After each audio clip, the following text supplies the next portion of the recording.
ClimateGate set to break wide open. New developments today involving those hacked emails from Britain suggesting scientists are fudging data to make their case for global warming.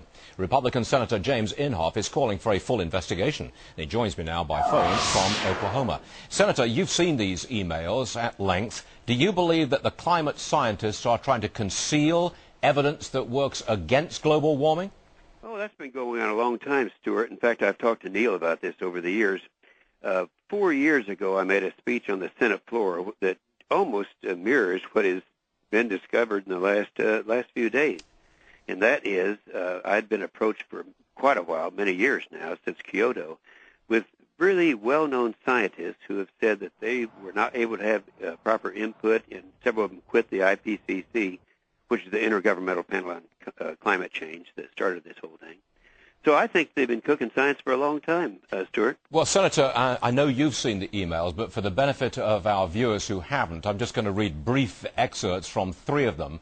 Here's the first. Number 1 says, look, we can't account for the lack of warming at the moment, and it is a travesty that we can. Well, that's self-explanatory. That's really suggesting that the evidence isn't there. We don't know what's going on with this. Number 2, quote, I'm really sorry that you have to go through all this stuff, Phil. Next time I see Pat Michaels at a scientific meeting, I'll be tempted to beat the crap out of him. Very tempted. Now, a clear-cut threat. Number 3, a little more complex, but listen to this. I've just completed Mike's Nature trick of adding in the real temps to each series for the last 20 years, i.e. from 1981 onwards, and from 1961 for Keith to hide the decline. That seems like deliberately changing the data to suit your way. Now, lots of people have seen these emails. Do you think it's going to have an impact on the cap-and-trade legislation going through the Senate? Oh, absolutely. By the way, that Mike, I assume, is Michael Mann, who was Yes. He had that original hoax, this hockey stick thing Yes. that's been... yes, I think it will. First of all, let me just say this. I think that the cap-and-trade legislation that passed the House, the Waxley-Markey bill, wasn't going to go anywhere. They tried their best to get enough votes to pass it. They couldn't do it. They're trying to do it before the big party at Copenhagen.